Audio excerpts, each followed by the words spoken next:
आज हम पेंशन के एक ऐसे बड़े झमेले की बात करने वाले हैं जिसमें भारत के हजारों रिटायर्ड लोग फंसे हुए हैं। हाँ, और ये कहानी है पैसों की, सुप्रीम कोर्ट के बड़े बड़े फैसलों की और सबसे ज्यादा उन फैसलों के मतलब निकालने के खेल की।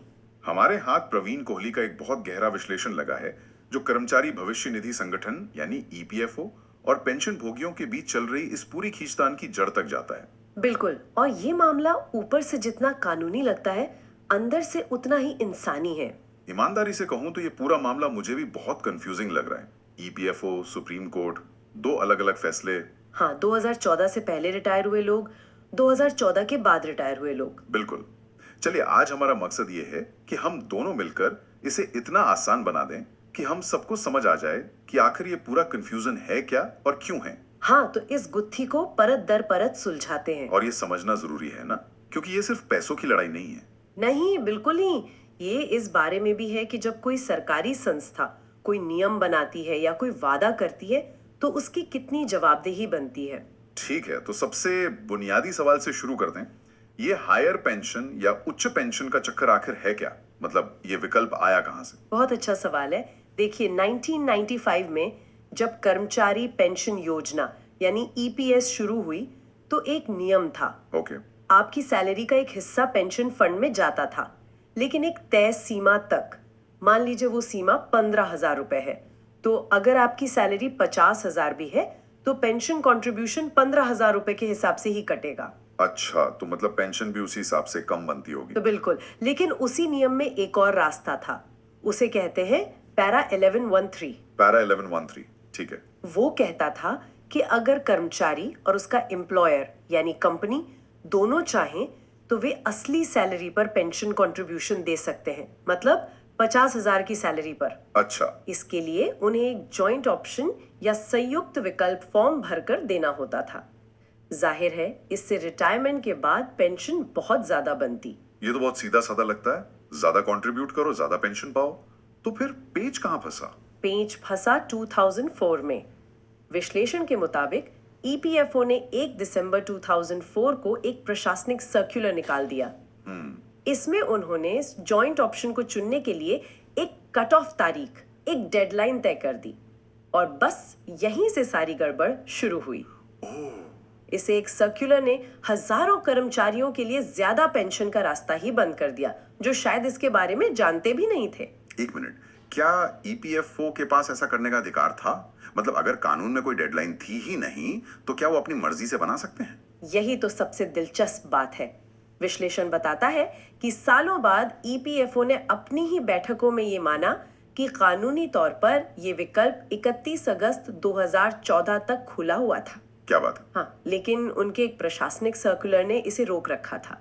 ये वो पहली गांठ थी जिसने इस पूरे मामले को उलझा दिया। ठीक है, तो कहानी को समझने के लिए हमें इन पेंशन भोगियों को दो ग्रुप्स में बांटना होगा, जैसा कि स्रोत में बताया गया है। हाँ, ये बहुत जरूरी है। पहला ग्रुप है उन लोगों का जो 1 सितंबर 2014 से पहले रिटायर हुए। ओके, 2014 से पहले वाले। और दूसरा ग्रुप उन लोगों का है जो इस तारीख को या उसके बाद रिटायर हुए या अभी भी नौकरी में है। इन दोनों ग्रुप्स के लिए कानून और कोर्ट के फैसले अलग अलग तरीके से लागू होते हैं। और आज हमारा फोकस ज्यादातर पहले ग्रुप पर रहेगा, है ना, क्योंकि असली विवाद वहीं खड़ा हुआ है। बिल्कुल। तो चलिए पहले ग्रुप की बात करते हैं। वो लोग जो 2014 से पहले रिटायर हुए, उनके लिए तो आरसी गुप्ता का 2016 का सुप्रीम कोर्ट का फैसला एक बहुत बड़ी खुशखबरी बनकर आया था। बहुत बड़ी खुशखबरी। आरसी गुप्ता बनाम ईपीएफओ मामले में सुप्रीम कोर्ट ने जो फैसला दिया, वो मील का पत्थर था।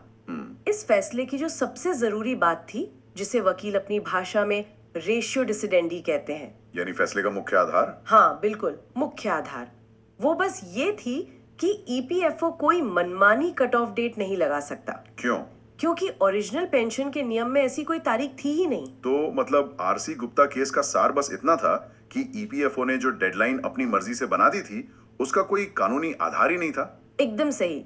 कोर्ट ने साफ कहा कि अगर कोई कर्मचारी असल सैलरी पर पेंशन चाहता है, तो उसे मौका मिलना चाहिए, चाहे वो रिटायर ही क्यों ना हो गया हो। अच्छा। शर्त बस इतनी थी कि उसे प्रोविडेंट फंड से जो अतिरिक्त पैसा मिला था, वो उसे ब्याज समेत पेंशन फंड में वापस जमा करना होगा। और ये कोई अकेला फैसला नहीं था, जैसा कि विश्लेषण बताता है। नहीं, बिल्कुल नहीं। इससे पहले भी कई हाई कोर्ट्स ने यही कहा था, और सुप्रीम कोर्ट ने ईपीएफओ की अपीलों को खारिज कर दिया था। अनुसार इस फैसले से पहले केरला हाई कोर्ट के ऐसे ही फैसलों के खिलाफ ईपीएफओ की 8 याचिकाएं सुप्रीम कोर्ट खारिज कर चुका था। तो आरसी गुप्ता फैसला एक तरह से उस सोच पर सुप्रीम कोर्ट की पक्की मोहर थी। और सबसे बड़ी बात, इसे लागू भी किया गया। हाँ, दिसंबर 2016 में ईपीएफओ की अपनी टॉप कमिटियों ने यानी उनके सेंट्रल बोर्ड ऑफ ट्रस्टीज ने इसे हरी झंडी दी। और फिर वो मशहूर सर्कुलर आया, है ना, जिसके आधार पे हजारों लोगों की पेंशन बढ़ाई गई। जी, 23 मार्च 2017 को ईपीएफओ ने एक सर्कुलर जारी किया जिसमें कहा गया कि आरसी गुप्ता फैसले को लागू किया जाए। विश्लेषण में एक आरटीआई का हवाला है जिसके मुताबिक इस सर्कुलर के आधार पर पूरे भारत में 24,672 लोगों ने पैसे जमा कराए और उनकी पेंशन को संशोधित करके बढ़ा दिया गया। 24,672, ये बहुत बड़ा नंबर है।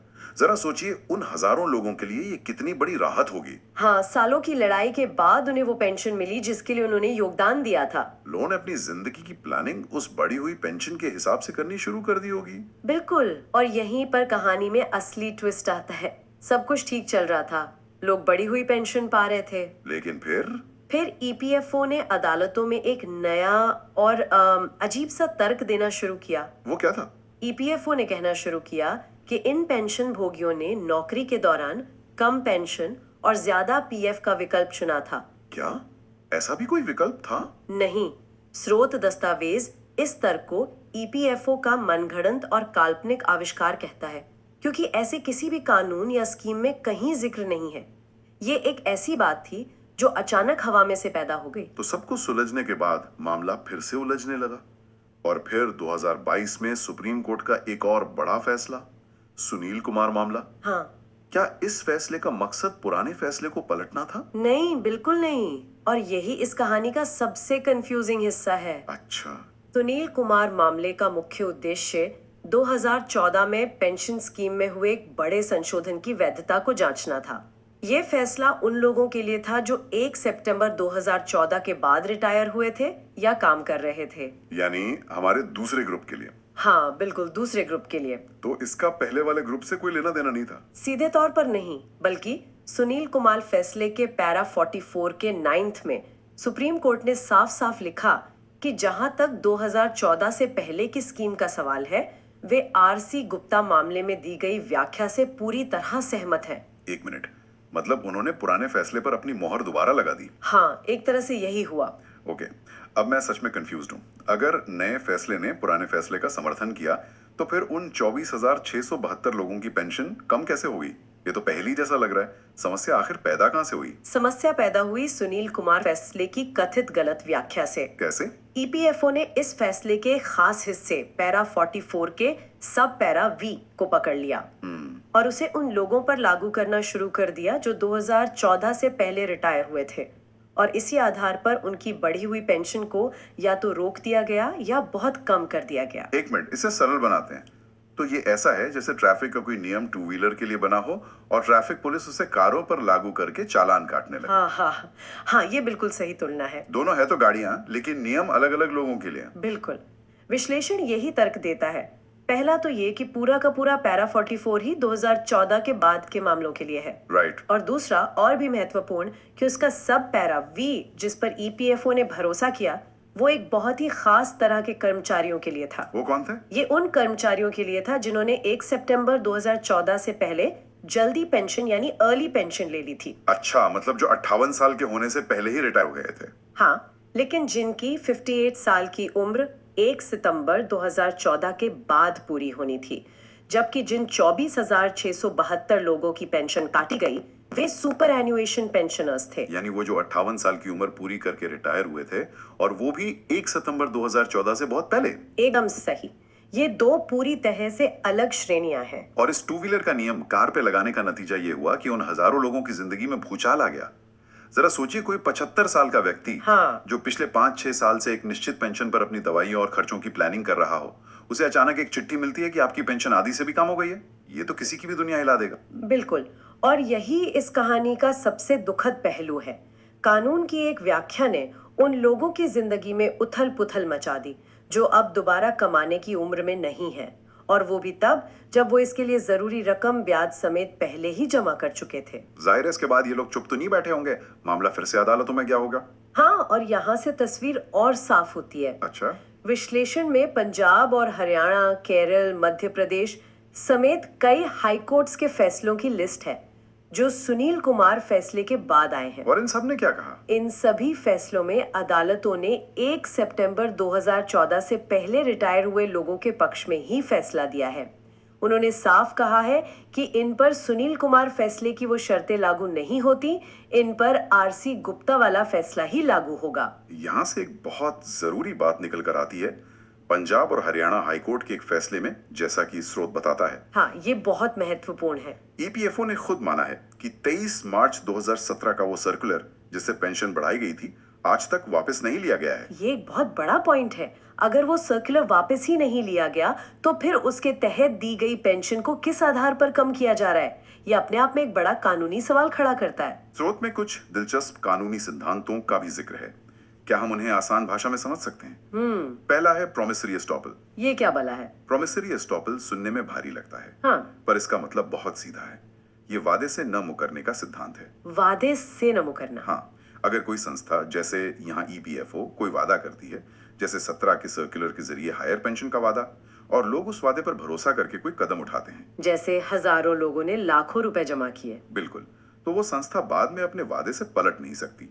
ये एक तरह से कहता है कि आप लोगों को उम्मीद देकर फिर निराश नहीं कर सकते, खासकर जब उन्होंने आपकी बात मानकर कोई एक्शन लिया हो। ये तो बिल्कुल कॉमन सेंस वाली बात लगती है। और दूसरा सिद्धांत है विकेरियस लायबिलिटी। इसका क्या मतलब है? विकेरियस लायबिलिटी का मतलब है कि संस्था अपने अधिकारियों के कामों के लिए जिम्मेदार है। विश्लेषण में ईपीएफओ के ही एक पुराने 2006 के सर्कुलर का जिक्र है जिसमें संगठन ने खुद ये जिम्मेदारी ली थी कि उसके अधिकारियों द्वारा की गई प्रतिबद्धताओं को पूरा किया जाएगा। तो ईपीएफओ ये नहीं कह सकता कि अरे उस समय किसी अधिकारी ने सर्कुलर निकाल दिया था, अब हम उसे नहीं मानते? नहीं, बिल्कुल नहीं। संस्था एक है, वो अपनी जिम्मेदारियों से ऐसे बच नहीं सकती। तो जब हम इस पूरी कहानी को जोड़कर देखते हैं तो तस्वीर कुछ ऐसी बनती है। पेंशन भोगियों के 2 अलग अलग ग्रुप हैं। हाँ। उन पर लागू होने वाली सुप्रीम कोर्ट के 2 अलग अलग फैसले हैं। बिल्कुल। और पूरा विवाद इस बात पर है कि एक ग्रुप पर लागू होने वाले फैसले को दूसरे ग्रुप पर कथित तौर पर गलत तरीके से थोपा जा रहा है। हाँ, यही पूरी चर्चा का सार है। ये सिर्फ एक कानूनी बहस नहीं है, बल्कि ये उन हजारों बुजुर्ग पेंशन भोगियों की वित्तीय सुरक्षा का सवाल है जिनकी गाढ़ी कमाई का पैसा आज भी पेंशन फंड में जमा है। और ये इस बात का भी सवाल है कि हमारे देश में कानूनों की व्याख्या में कितनी स्थिरता है और बड़ी बड़ी संस्थाएं आम आदमी के प्रति कितनी जवाबदेह हैं। बिल्कुल। ये विश्लेषण सर्कुलर, अदालती आदेशों और ईपीएफओ के अपने ही आंतरिक दस्तावेजों के आधार पर एक बहुत मजबूत पक्ष रखता है, और ये सोचने के लिए एक बहुत बुनियादी सवाल जोड़ जाता है ना? हाँ, एक बहुत बड़ा सवाल। सवाल यह है कि जब कोई सरकारी संस्था सुप्रीम कोर्ट के एक फैसले को लागू करती है, उस आधार पर हजारों लोगों से पैसे जमा करवाती है और सालों तक उन्हें एक लाभ देती है, तो किन सिद्धांतों के तहत उसे एक दूसरे, बाद के और अलग संदर्भ वाले फैसले की अपनी व्याख्या के आधार पर उस निर्णय को पलटने की इजाजत होनी चाहिए? ये एक ऐसा सवाल है जिस पर हम सबको सोचने की जरूरत है।